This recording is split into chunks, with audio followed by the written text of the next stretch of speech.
So good day everyone, my name is Katrina Arcilo from BSID Filipino JO3 Block. So today I will be discussing the differences between malformation, deformation, and disruption.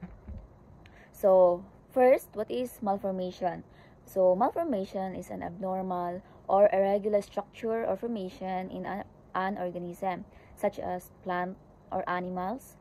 So malformation can be caused by a number of factors. It includes abnormal genes, environmental condition, infection of drugs, and interaction between these factors. So basically, malformation is something that doesn't have a normal shape or structure.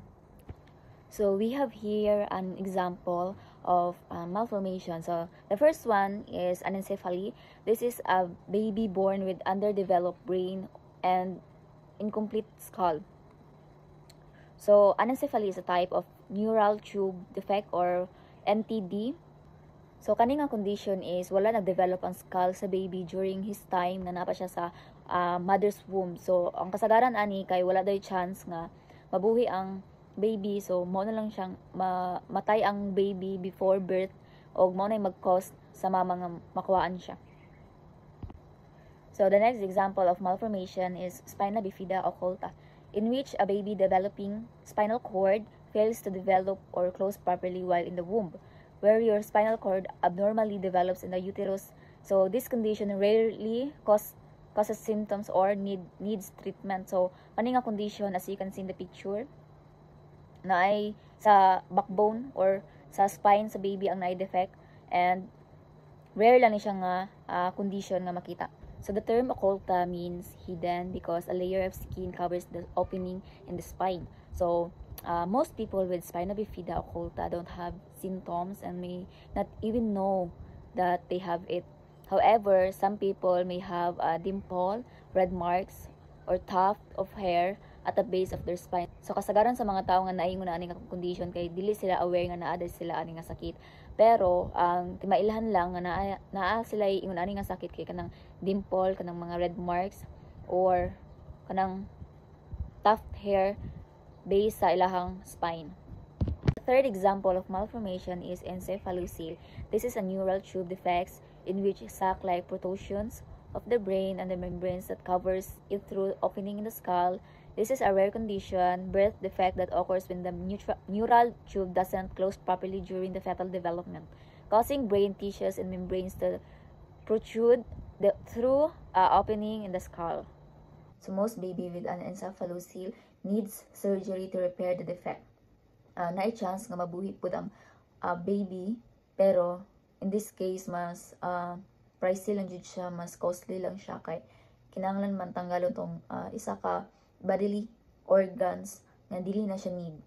So as you can see in the picture, duha ang iyang ulo pero isa lang ang lawas niya. So ang need ana buhaton kay ipa-surgery lang siya pero mag-survive ang yapon ng baby.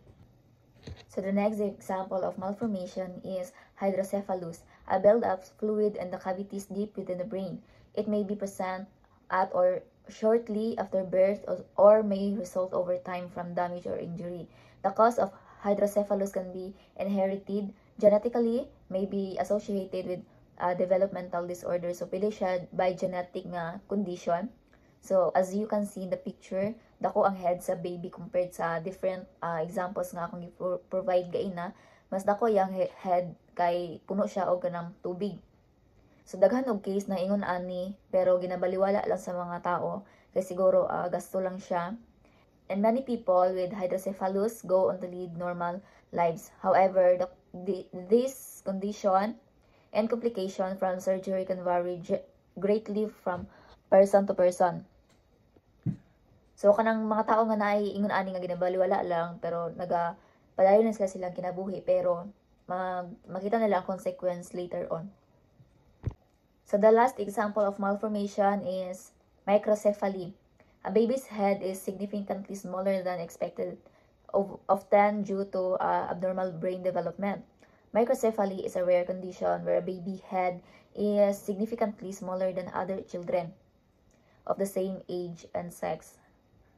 Developmental delays, including speech and movement, difficulties with coordination and balance. So, makita na sa picture no, ang normal head sa baby kay dako siya compare sa microcephaly nga gamay lang gid siya. So mao na siya ang condition nga maglisod ka og kuan interact sa imong paligid mas maglisod siya og adapt compared sa normal nga tao lang.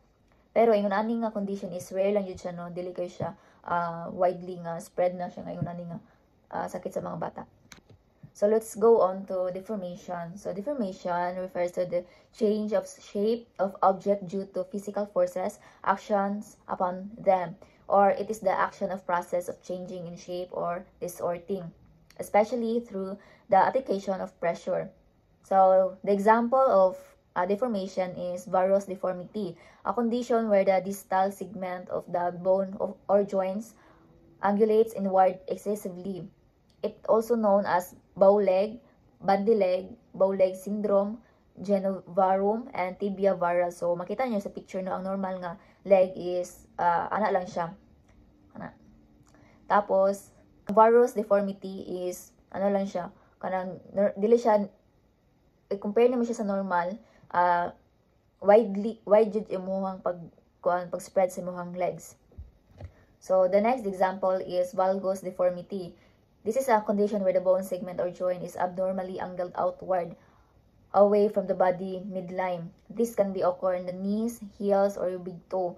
Valgus deformities can be caused by anatomical variation, such as bone tissues remodeling, or soft tissues contraction or elongation. So, ang kaning valgus deformity is kalahian ang baliktad siya sa varus deformity kay ang leg sa diri sa varus is spread siya alayo inward sa body midline.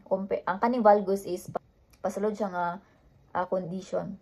Is siya ang cause ani kay pili ra pod by genetic or kaning due to simuhang fetal development as abnormal bone development, growth plate damage, other conditions, or trauma. So mo na mga cause sa varus deformity. So ang treatment ani nila is exercise used to release contracture. So kanang condition is pwede ra siya i-exercise para mabalik siya sa or mapadulong or gusto ka normal imuhang body condition.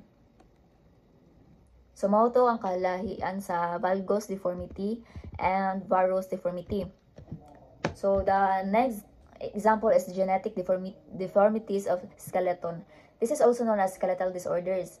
These are the group of rare conditions that affect the developmental of bones, joints, and cartilage and the fetus. So nagyapay mga tao nga nabuhi sa yung aning nga condition. Makita man nato sa mga news, mga TV, sa ato ang cellphone.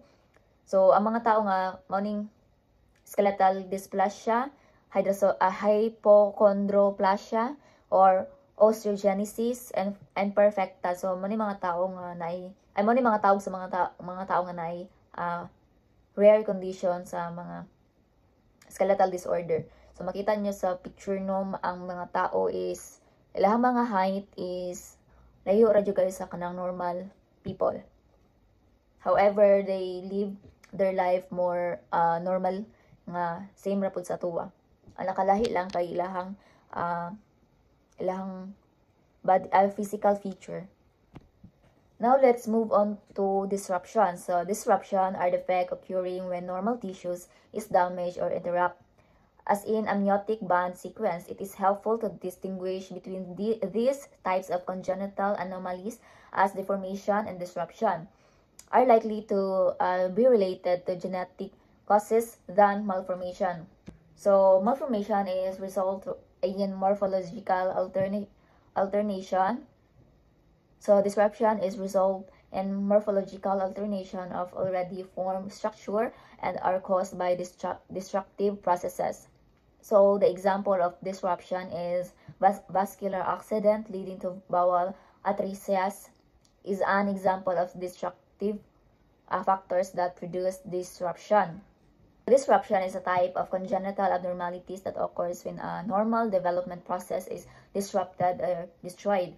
Disruptions can be caused by environmental factors such as infection, chemicals like mercury, alcohol, cancers, or immune phenomena like fetal graft versus host disease, vascular defects, metabolic defects, and hormone. Main difference between a malformation and a deformation is that a malformation is an error in development, while a deformation is a change in shape caused by external factors. So, ang kalahian sa malformation o malformation is pwede siya genetic, nganong nakuha nimo na siya, while deformation is caused by external factors. So, unsay mong ginabuhat sa imong mga adlaw-adlaw, that's why nganong nagka-ingunana ka or nakaingunana nga case of condition. So, that's all for my topic. Thank you so much.